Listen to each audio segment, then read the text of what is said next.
Welcome back to Ambivalent Offenders. This is Erin, and I am joined today by my better half, my husband, Matthew. Hi, Matthew. Hey, everybody. Hi.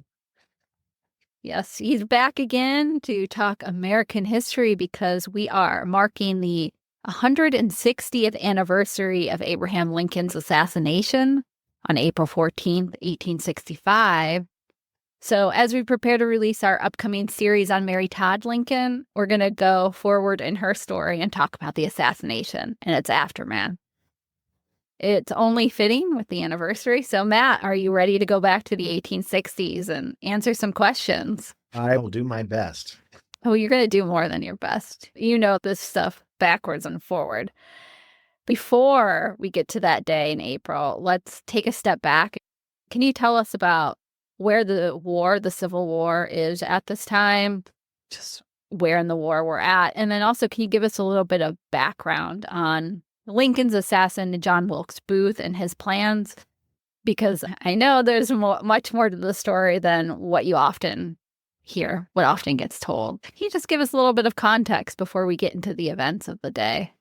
Sure. By this point in the Civil War, by the spring of 1865, the war is essentially over. I would say as early as February and March. It's more a question of when the war will come to a close with the Union victory. Yeah. Sorry, suck it, Confederacy. I would say there is some anxiety about whether or not the war will come to a clean close. What does that mean? I'll give you two interpretations of this, and then you can pull your hair out over it, because this is what I do with my students, and I think sometimes it just makes them crazy. But Americans have this tendency, we almost brag about this, that when we win, we know that we've won, and when we've lost, we know that we've lost. We're not a nation that engages in guerrilla warfare and insurgencies. See, I'm already like, I know that's not true. Well, it doesn't matter if we're looking at the instability in Iraq after our 2003 intervention there, or North Africa, or Israel, Palestine, or Central America. We're always pontificating about how we're much more committed to a clean interpretation of binary, here's a winner, here's a loser. Mm-hmm. And this is one of those anxieties that is in the Lincoln administration's imagination going into the spring of 1865 is, first of all, they're not quite sure what exactly is the command structure relationship between the president of the Confederacy, Jefferson Davis, and Robert E. Lee, the commander of the South's greatest army, the Army of Northern Virginia. And all of that's rattling around the question of, are they going to fight to the last man to try and hold the Confederate capital in Richmond? Or will there be some kind of retreat into the hills? Will they go up into the Appalachians or the Blue Ridge? And will they fight a guerrilla insurgency?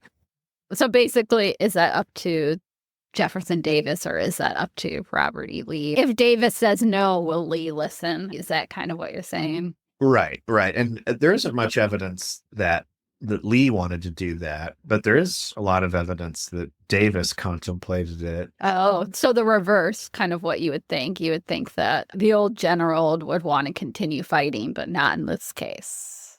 Right. And as far west as Texas and the Ozarks, there was Confederate resistance, almost into June of 1865. Americans talk about how, Civil War was this orderly parade of courageous encounters between principled men. It's never that easy. And then if you want to kind of widen out your perspective a little bit, you could make an argument that the Ku Klux Klan in the 1870s and all the forces that are brought to bear against Reconstruction are a kind of like insurgency. So those are the two interpretations, all of which is to say, in answer to your question, on April 9th of 65, when Lee surrenders to Grant. Well, just a couple days before April 14th. Yeah. So we do get that surrender About before. Yeah, it's definitely seen as like the most significant pillar to fall in the Confederacy. And I mean, people are still on edge, but sort of mimicking, ironically or appropriately, I guess, the fact that it was spring and flowers were blooming, and it seemed like, well, we can see the light now on the horizon. This is almost over. And then obviously that tragic April 14th assassination unfolds. Now, your second question was about Booth, right? Yeah, so let's talk a little bit about him before we get into the actual assassination. So Booth was known to have Confederate sympathies. No one would have been surprised to hear him say, incendiary, salty things about the Union or defamatory things about Lincoln. People knew that, unlike many other members of his family who were actually pro-Union, he supported the South. But no one thought that he was obviously capable of both what he planned to do initially and what he actually did do. I'm sure you'll want to know more about this, but at first, in the fall of 64, his plan was to kidnap Lincoln before it transitioned over into an assassination plot. Did he have conspirators with him at this point, or is this just him at this when originally when he's planning the kidnapping? He likely has 3 or 4 members of his inner circle, but then that sort of touches this hot wire in historical scholarship about, well, now, is his inner circle acting as part of a larger Confederate conspiracy orchestrated through Canada to try and destabilize the Union in an effort to re-energize the Confederate war effort? So, and that's where the boarding house where they met, the group, the conspirators, right? To this day, Mary Surratt's family, who owned the boarding house, claim that she was falsely accused of being a co-conspirator. She's the only woman who was executed for this. Right. In July of 65. And I guess we should go back and say John Wilkes Booth is famously an actor. Right. His whole family's famous. He's not a rando. He's not a random man. Right. People know who he is, and they know who his family is. We were talking about this yesterday. So his brother Edwin is probably the more famous of the two. He's like a Shakespearean actor, right? He's noted for that, yes. And their father, Junius, was also a famous stage actor of the era. But the way it's usually put in the scholarship, and of course there's thousands of books that have been written about this, which is one reason why I'm a little nervous that I'm going to stumble on some landmine. Because trust me, there are more books on this subject than... Oh, I believe it. There are entire books devoted just to how Lincoln is remembered. That's a literature about the literature of Lincoln and his legacy.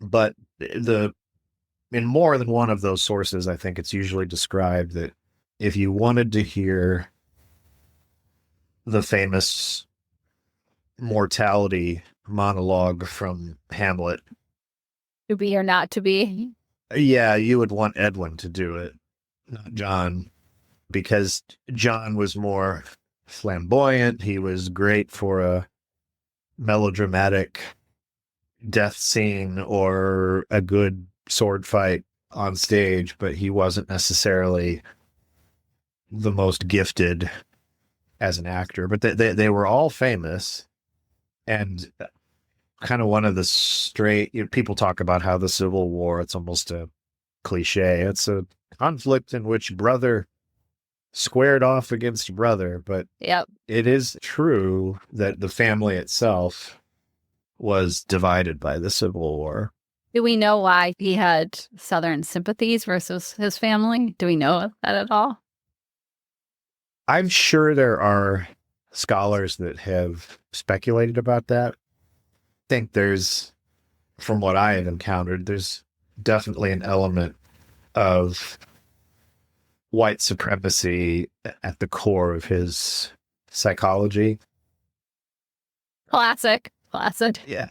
Yeah. And suppose the catalyst that really finally propels him towards the assassination attempt is that week, that April, there's already talk of Reconstruction policy, because if Lee is done, if the Army of Northern Virginia is truly done, then in theory, the rest of the Confederate resistance should start to wither away.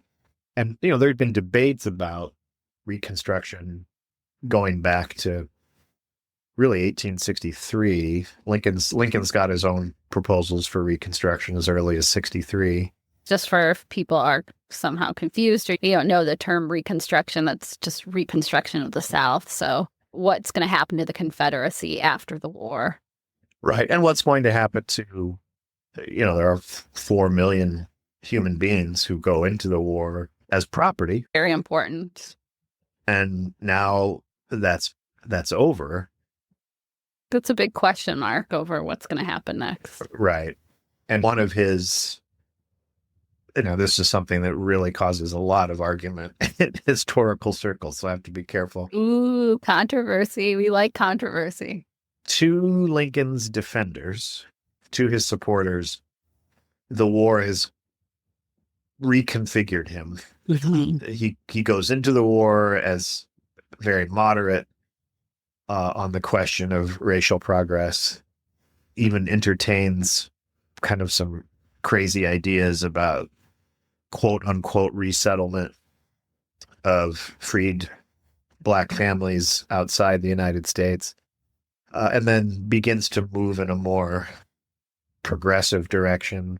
And so we do know that night, this would be the 13th, I think, or the 12th, he's on the balcony at the White House delivering some informal remarks to essentially a crowd. And he's talking about, it sounds a little paternalistic today, but he's talking about voting rights for Black men, especially obviously Black men who were veterans of the Union cause. Now he does, I think if you're going to be totally fair in your analysis of this, you do have to point out that he parenthetically talks about, well, there needs to be some sort of effort to make sure that Black men trying to cast a ballot are intellectually ready to do it, which is, of course, that's a hurdle you would never put in front of white men during the period. No. Maybe we should. Yeah. That's a comment for a different day. Right. But he seems to be moving in that direction. And then allegedly Booth is in the crowd. Oh. And says, that's the last speech. That's the last speech that Mr. Lincoln's ever going to give. Maybe an oversimplified catalyst, but that's what some people think is the catalyst to him being like, okay, we're done here. This guy needs to be stopped. Right. All right. Then let's fast forward to April 14th, 1865. Can you tell us about the events of that day? How did everything go down? I know that there is more than just the assassination. Was he still thinking about kidnapping him at this point, or had Booth already moved to just gonna kill him? I think by this point he's switched it over to an assassination plot. And we don't know precisely when that was. There are some historians who say that there is evidence out there that's yet to be uncovered, probably evidence that's in code, that's in some kind of Confederate code book, indicating that he had handlers, that he was essentially acting on behalf of a larger conspiracy. And the original plan was kidnap Lincoln, take him into the South, and demand as ransom that Confederate POWs be released from northern prison camps. And the idea behind it was the Confederate armies would swell with these released soldiers, none of whom would have been in a position to fight. Yeah. Because conditions in those camps were awful. Do you think he was part of a greater conspiracy, or do you think it was just him and his little band of, I don't want to say misfits, but his little band of white nationalists? My suspicion is that he did have some support. Whether or not it went all the way up to like Jefferson Davis's cabinet, I have no idea. So it's not all the way to the top, but maybe partially to the top. Right. What I could see happening is the machinery of the Confederate spy network, which was robust. I mean, you got to figure Richmond's like 90 miles from Washington, D.C. Maryland's a slaveholding border state. So there are Confederate eyes everywhere. And I could totally foresee a situation where within what we would call the Confederate intelligence apparatus, that they're working with a dozen different John Wilkes Booths. Yeah, it's not just him. It's not right. just Northerners him. that they know are sympathetic, so-called Copperhead Northerners that they know are sympathetic to the Confederacy. And, they're going to throw them a bone. They're going to give them some resources and hope that they can destabilize the enemy. But I don't think it went as far as Jefferson Davis. As much as John Wilkes Booth is a celebrity, he's still not that important. He would just be one small cog in a spy apparatus. Right. But this is something where, trust me, the scholars who really explore this corner of the Civil War, they are just deep into the weeds of this research. And you can go to conferences and watch them. They will go at it for hours on end. Well, the problem with that kind of apparatus and that kind of network is it's meant to be secretive. There's a reason that even if there was evidence that you're not going to find it, or it would be hard to uncover. That's the very point of it. True. But anyway, to get to what you really asked about. So that day, April 14th, we're going to assassinate, but it's part of a bigger plot. It's part of a larger so-called decapitation plot. So one of the conspirators is George Atzerodt, and his job is to kill the vice president, Andrew Johnson. There's another conspirator who went by multiple names, sometimes Powell, sometimes Payne. We'll just call him Powell, Lewis Powell, who was supposed to kill the Secretary of State. And then it was probably a target of opportunity, but at Ford's Theater initially, Julia Grant and Ulysses Grant were supposed to be Abraham Lincoln and Mary Todd Lincoln's balcony mates. Yes. For the performance of Our American Cousin. But for some reason, I've heard Julia Grant didn't like Mary Todd Lincoln, so they bowed out. But that might be some good old misogyny right there. I mean, another explanation is that Julia Grant suffered from migraines, and they were due in Philadelphia the next day. So they had a travel day coming up. But they do bow out. By some accounts, earlier in the day, their carriage actually stumbled upon Atzerodt while he was either on his way to or leaving the hotel. This often makes my students chuckle, but the vice president in the 19th century didn't have their own residence. They lived in a hotel. So Atzerodt goes to Kirkwood House, the hotel, asks the desk clerk, is the vice president in? The desk clerk shuffles off to inquire, and by the time they return, George Atzerodt has apparently gotten cold feet and sprinted out into the street, and potentially in the process almost getting run over by Grant's carriage. Wow, this weird happenstance. I don't want anybody to die, but imagine if Lincoln had lived and Johnson had been the one killed. Sorry, that's a weird counterfactual alt history. Not advocating for the death of anybody, but look up Andrew Johnson. He's not a nice man. He's probably not going to make it on the podcast because I don't know that there's a lot you can argue for in his favor. Although actually somebody has requested him. Oh. I think more like, is he as bad as people say? So we might cover him at some point, but I have a feeling we're not going to unearth some secret stash of great Andrew Johnson stories. Yeah. Or things that would make him good. He is, as far as a president with humble roots, it's hard to find an executive who had a more kind of hard scrabble backstory. So he's definitely got that going for him. That might be the only thing he has going for him. But back to so George Atzeroth's attempt to kill the vice president fails. So he doesn't get anywhere. He just decides, no, I'm not going to do this. And then Powell tries to assassinate Seward, and to gain access to the Seward's residence. This is a little bit cheeky, but he basically pretends to be a DoorDash delivery driver for Walgreens. Stewart is recovering from bad case of the flu, I think, but more importantly, a nasty carriage accident. So he's bedridden, and Powell knocks on the door, says, I have some medicine for Secretary Seward.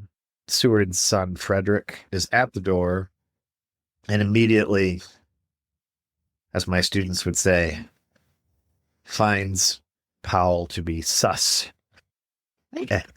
Well, wouldn't he be like, did we order any medicine? Yeah, with this, Powell just is... He's not getting off good vibes. No, Powell's not. It's obvious that there's something menacing about him. His physical movements, I think, betray a lot of anxiety. He's fidgety, and they basically say, I don't think you are who you claim to be. They try and bar the door. Oh, do they? I didn't even realize that.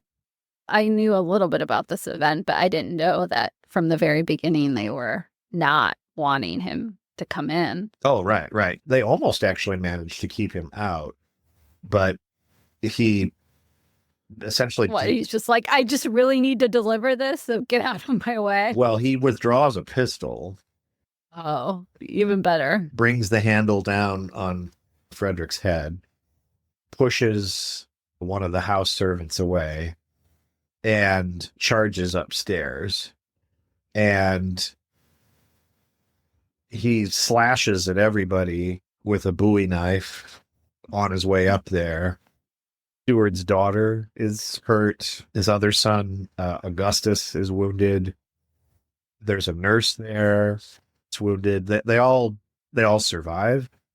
But then by many accounts, when Powell actually manages to get into Seward's room, Seward, who's barely conscious, is just totally ensconced. He's just completely surrounded by all these goose down pillows. He's cocooned. He's got a little cocoon. And he's lost an enormous amount of weight. So Powell starts bringing this Bowie knife down, and does actually manage to slash Seward one time. But it's just feathers. This is just comical. Yeah, the whole room just fills with feathers.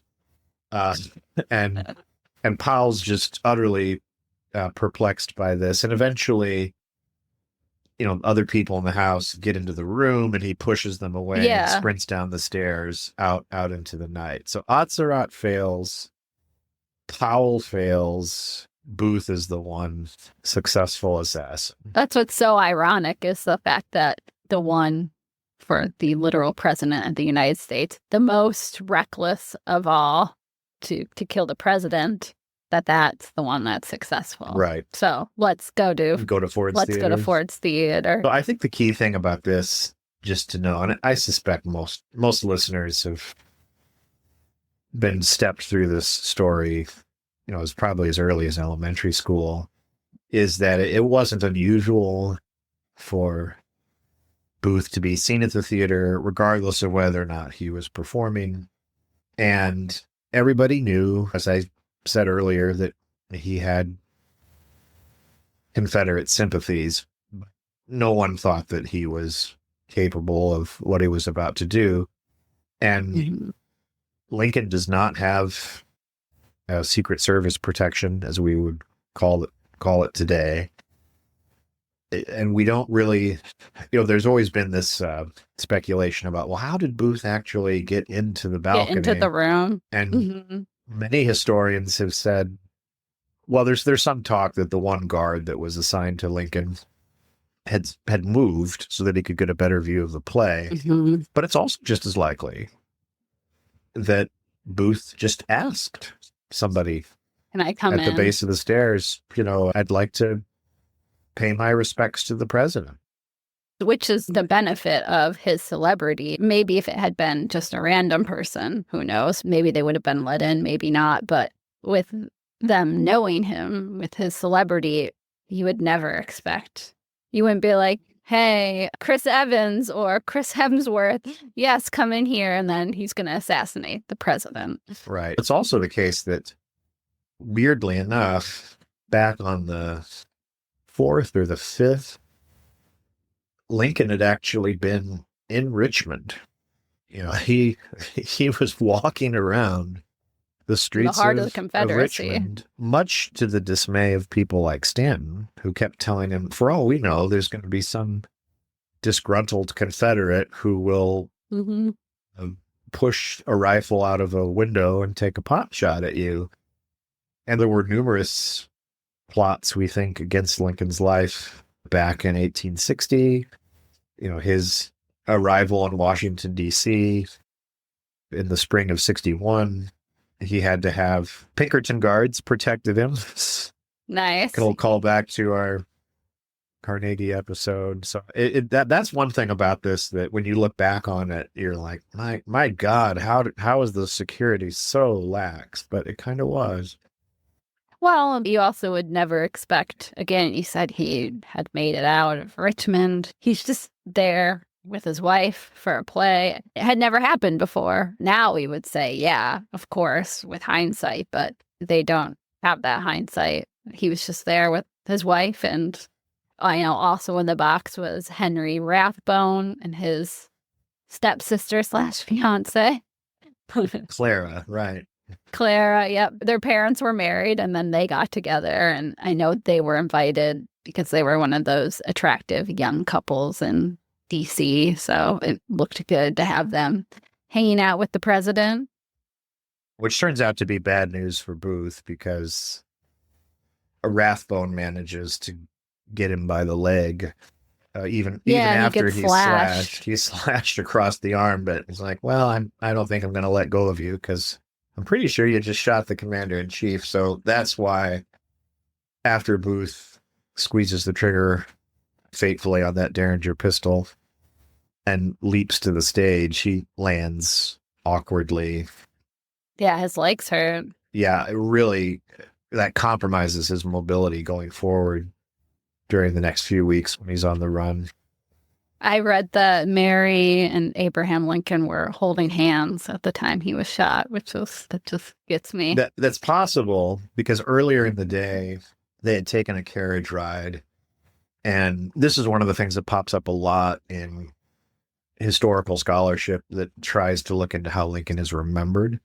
So supposedly they had a conversation earlier in the day during a carriage ride about what life might be like for them after the presidency. And Lincoln had expressed an interest in visiting Jerusalem. Oh, really? Wow. Yeah. Because liturgically, April 14th that year, 1865, was Good Friday. It did not take long for cartoonists and people writing, poetic elegies and to say, okay, well, here's Lincoln is basically a kind of messianic figure. He's our martyr. He's dying for the original sin of slavery. Yeah. And so that's probably, that might be why the Jerusalem conversation, if it's real, gets a lot of emphasis.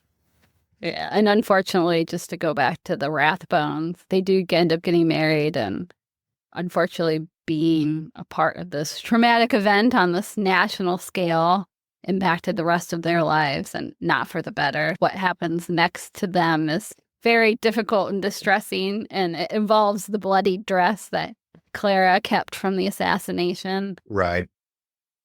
I think you are a lot more well-versed in this than I am, but my thumbnail sketch knowledge of it is that, as you'll see with Lincoln's body as well, any kind of artifact of the assassination, any kind of like tangible physical remnant of that April, it takes on a kind of sacramental meaning for the country. So the best thing for her to do psychologically probably would have been to burn that dress as soon as possible. Nope, she kept it. But she can't, right? Because the whole country's like, oh. She didn't wash it. She kept it dirty. Yeah, that's... So as I understand it over time, well, maybe in the show notes or the description, you can direct people to some very cool, but also disturbing podcasts about the legacy of the Rathbones and that dress. Yeah, there's an episode of the podcast, The Memory Palace. It's this intersection of history and true crime that makes for a really brutally macabre story. It's like something out of an Edgar Allan Poe story. Hint, they blame all their misfortunes on this dress and they board it up again like it's some Poe story. But that's all I'll say for right now on the Rathbones. But yes, so back to Booth. He jumps, he flees. We're not going to go into the entire manhunt for John Wilkes Booth. We might cover that at a different date. Do you want to move on to Lincoln's funeral? Can you tell us about that event? You mentioned there were some misfortunes that happened to Lincoln's body, so maybe we can cover that as well. Yeah, this part is a little ghoulish and unsettling, but it's fascinating. So Lincoln dies. He's shot on the 14th. He's carried across the street from Ford's Theater. Right. To a house over there. Boarding house, right. And then he dies in the early hours, I believe. Right. And when Mary Todd Lincoln is next. We'll cover her part. Yeah. We'll probably do an abridged version of this, and we won't go into everything, which is why I wanted to talk about it here. Yeah. So one of the indignities that she suffers is that there are cabinet officials.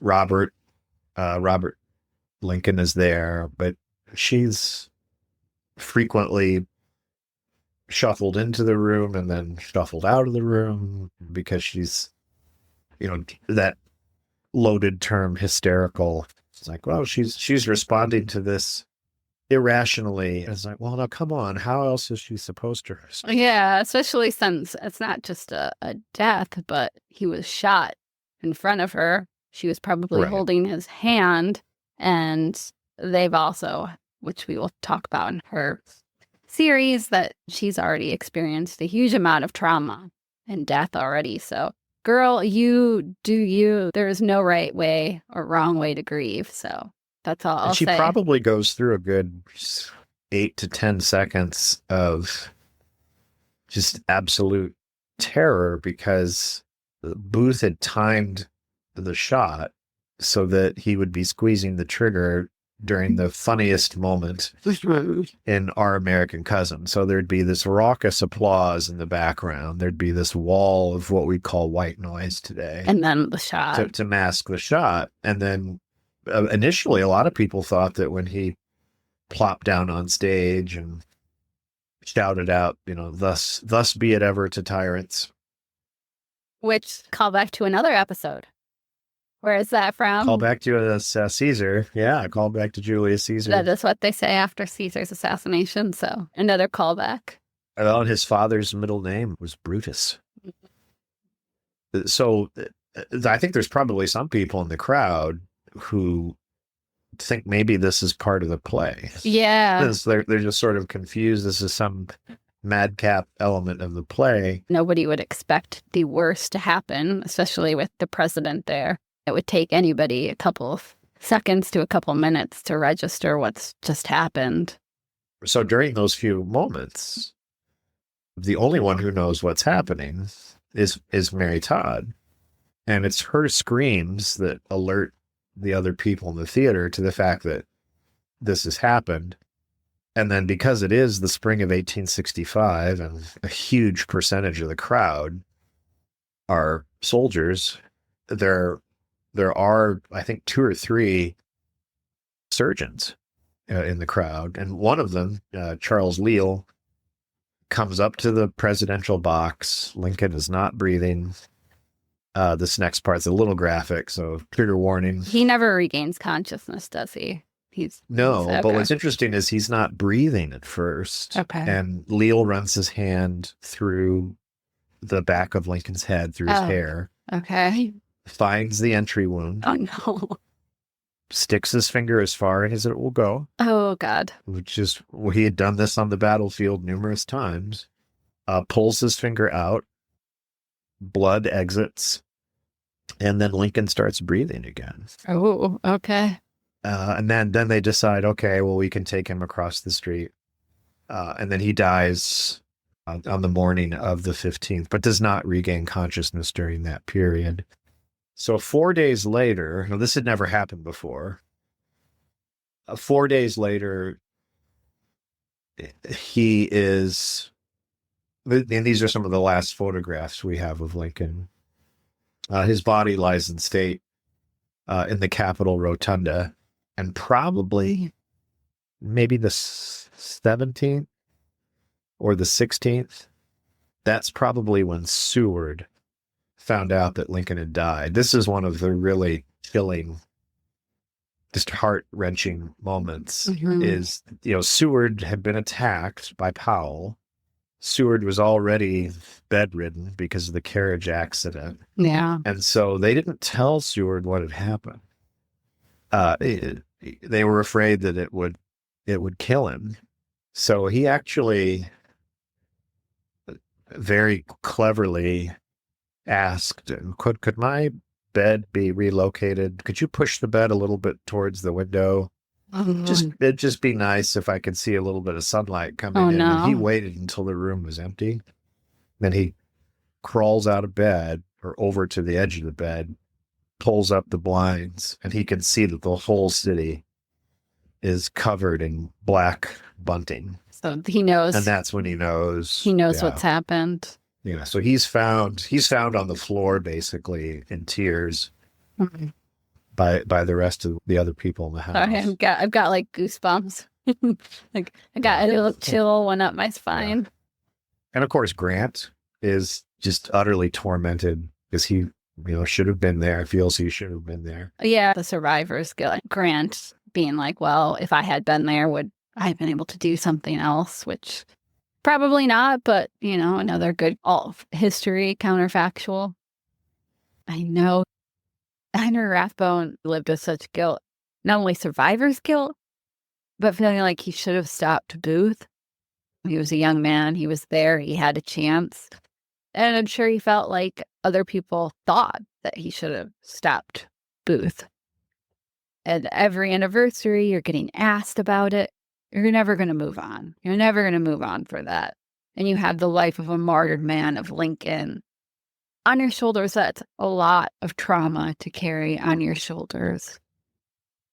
So now we have the question of how do you handle, it's not the first time a president had died in office, but it's the first time a president had been assassinated.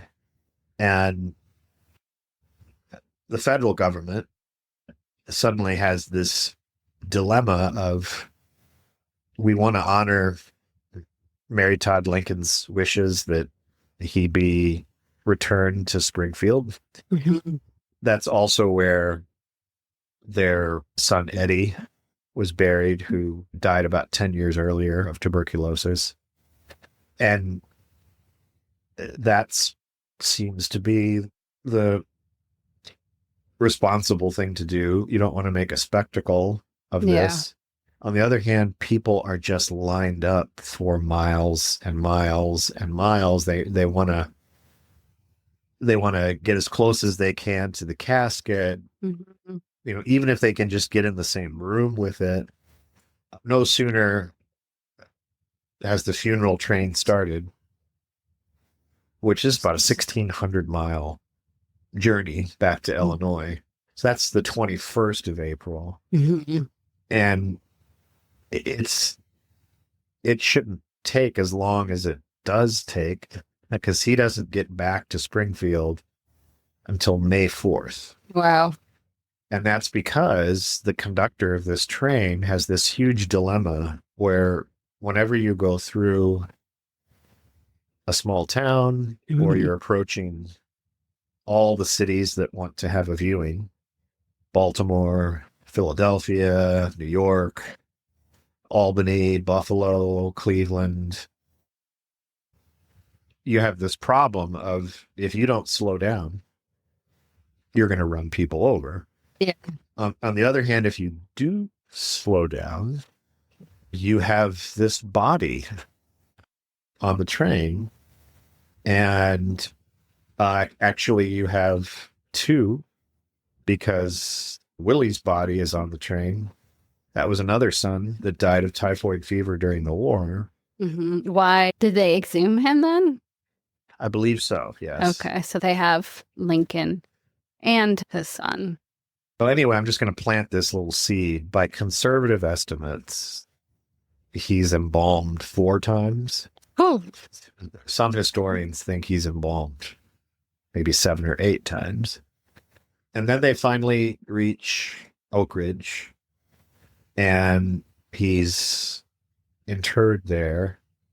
I guess that's where you said you had questions about some of the insanity that then befalls that gravesite over the next 30 years. Yes, you mentioned that there were some misadventures that happened to his body.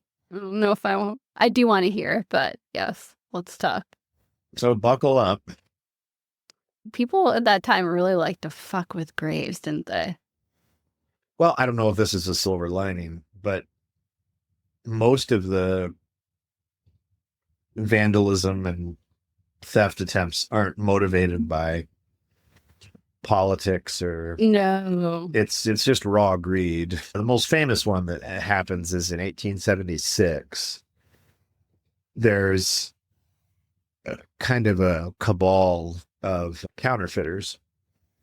There's still a greenback currency in circulation, although the country's shifting over to the gold standard. Obviously, it's harder to counterfeit gold. And one of the just marquee talented counterfeiters is in federal prison. And so, actually he's in Illinois State Prison. He's in Joliet.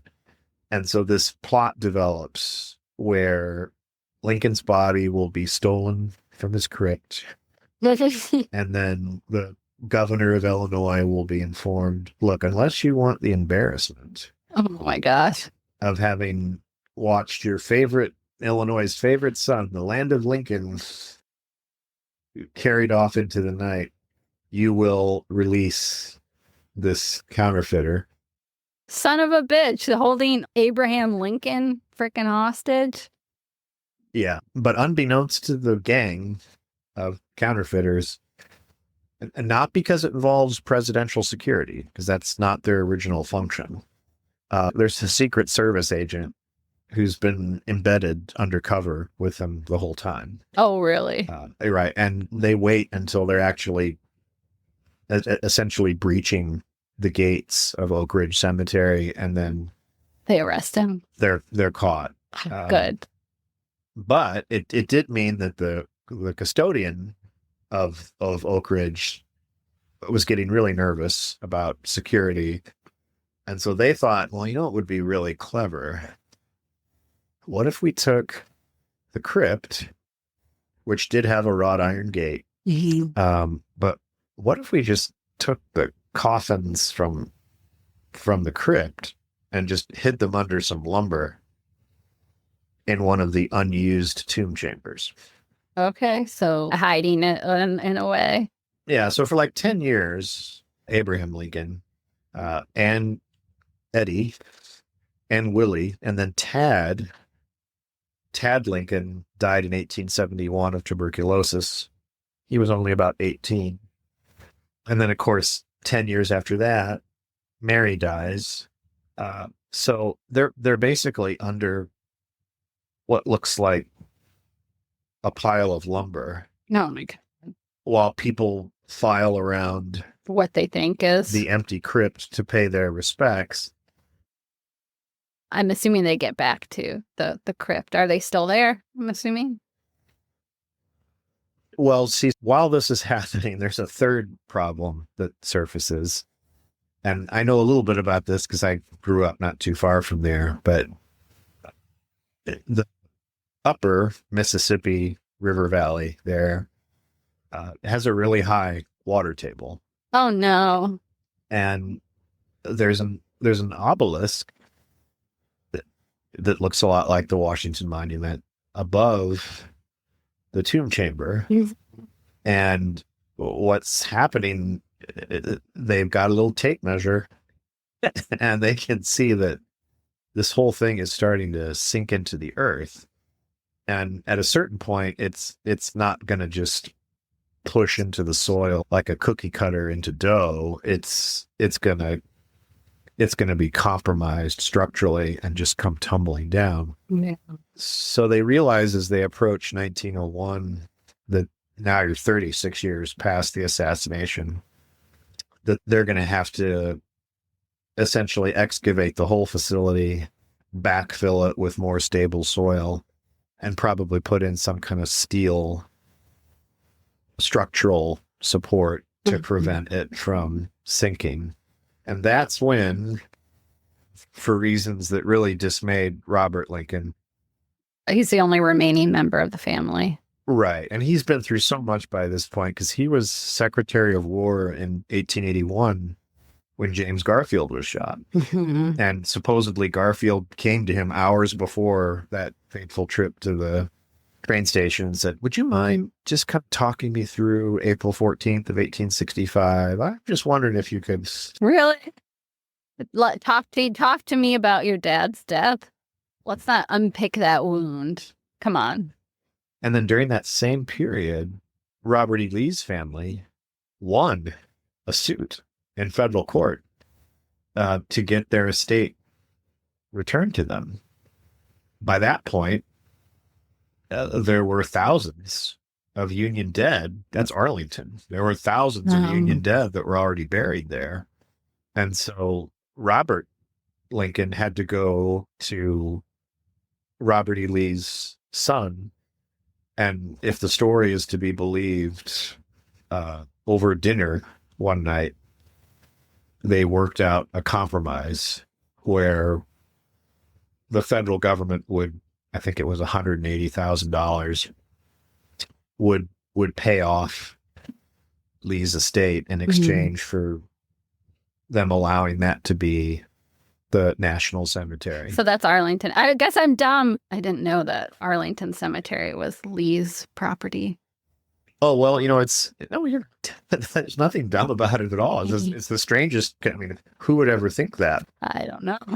It's kind of fascinating because when you go on the tour, and many of the official tours have been recently changed. Suspicious. I guess that's a subject for a different podcast. But one of the most fascinating parts of the tour is to actually go to the estate, to the home, and see the artifacts of Lee's family that are still there. But then what most people don't know is if you go to Arlington and you look for Robert Lincoln's grave, that's where it is. He's not buried in Illinois. Do we know why? Well, there's speculation that he had just reached a point where, well, for one thing, after the 1901 rehabilitation project at Oak Ridge, the whole family was entombed in steel and like 10 tons of concrete. So if It would he be wanted hard. to lie and rest next to the rest of his family, it would have been hard. But I think it was also his desire, not that he resented the shadow that he lived in. You know, we talk about having a father whose legacy is likely to dwarf your own. I don't envy him. That's an awfully big shadow. Yeah, I don't know. Maybe on some level he didn't feel he deserved it, or that there was a joke that one of the reasons Robert wanted his father buried in concrete was because it seemed like every 10 years somebody wanted to pop the coffin or steal it. And he just wanted to have a clean break. It's not unusual. It sounds so weird to us and so macabre. It's only been very recently that we've been like, okay, people are in the ground. We're not doing anything with it. Even like in my wheelhouse, like the Tudors, Henry VIII's sixth wife, Catherine Parr, her tomb was continually, they would open it. They opened it, I think, in either the 1700s, the 1600s, and she was perfectly preserved. Of course, that didn't last long after you opened the lid, but then they danced with her, and then Catherine of Valois, Henry V's wife, Samuel Pepys, the diarist, mentioned kissing her lips. Oh, God. Disgusting. A woman could literally be in the ground, moldering, decayed, and a man will still touch her without her consent. There's no place that a woman can go, not even death, without being harassed by a man. Well, and in that, macabre tradition, for some reason, in September of 1901, when they were finally putting Lincoln into the tomb chamber, with no ceremony, there were 19 men and one boy, Fleetwood Lindley, whose father was a member of the Lincoln Honor Guard, whose ceremonial job it was to protect Oak Ridge Cemetery, which is kind of where I wouldn't want to say, well, you haven't really done a stellar job of this since 1865. Maybe like a C-, a D. Yeah. But anyway, they remove the lid to the lead-lined coffin. And then, now this is truly creepy, but there's this expectation on the part of many of the men there that they're not going to see anything. No, but when it's lead-lined, though, that's what Catherine Parr's was. When it's lined in lead, it preserves. And maybe I don't understand all of the chemistry behind it. Me neither. I do know, though, that they all said the moment the lid was removed, there's this gasp. And then everybody's hat comes off because there's just zero decay. Mm-hmm. He looks exactly like you would expect him to look. Probably between the mummification and the lead, I would assume that'd do the trick. Right. Now his face was discolored, and it's got kind of a schmaltzy title, but there's a History Channel documentary back when the History Channel did history stuff. And not just aliens. Yeah. And it's called Stealing Lincoln's Body. A very kind of pulpy, sensationalistic title. But they interview some great Lincoln historians, pillars in the field. And it's pointed out during that documentary that the only thing, the kid gloves on his hands were deteriorated. There were some blue and red spots on his suit lapel, which is probably from a little American flag that had deteriorated. And then his face looked bronze, probably because the bullet that ended his life, that shattered all of these little blood vessels, and those bruises never healed. Yeah. But anyway, there's a spot of mold, but otherwise he looked just like a man taking a nap in a lead box, and then they sealed it back up again and buried him under 10 tons of concrete. That's the last time anybody's opened his coffin. Yeah, right. Okay. that we know of. that we know of. They did have to do some structural repairs to the Oak Ridge site in the 1930s, I think, but none of that involved doing anything to the tomb chamber itself. Okay. So in theory, this is kind of the creepy observation people do this with. in theory, 10,000 years from now, when we're all little particles in the ether, Lincoln will still be there in Illinois. Well, I hope so. As a girl who spent a lot of my childhood in Illinois, I have a soft spot for Abraham Lincoln. So I hope he persists and that nobody decides to mess with his grave. I think he's done enough. Yeah, I think he deserves to rest in peace. Yeah. Wow. Is that the last Lincoln story that you want to share? Otherwise, we could close off. I think that's a good place to close it out. And then at some point here in the near future, you're going to take the lead on Mary Todd. And Yeah. I'm going to pepper you with questions. Yes, we will cover her side of the story because she's at the man's side for a large chunk of his life and all of his presidency. And we will see things from her point of view. But thank you. Thank you so much for walking us through this. Yeah, thanks for having me back in as a guest. On this very, very timely 160th anniversary. So, Abe Lincoln, you're a real one. One of our greatest presidents. We do miss you. We could use you right now. We could. I've never visited his resting spot in Illinois. So at some point we're going to have to go. Okay. Have you been? Yeah. Oh, I mean, it's not, it's a tomb chamber. So Is it not very fancy? Well, it's, what's interesting is I think a lot of people feel like the Lincoln Memorial is in some ways more powerful, but it's worth a visit. Yeah, I'd still like to go. I've never been to Springfield, so at some point we're gonna have to plan a visit. But okay. All right. Well, thank you guys. Like Matt said, stay tuned. We're going to be launching into our Mary Todd Lincoln series here shortly.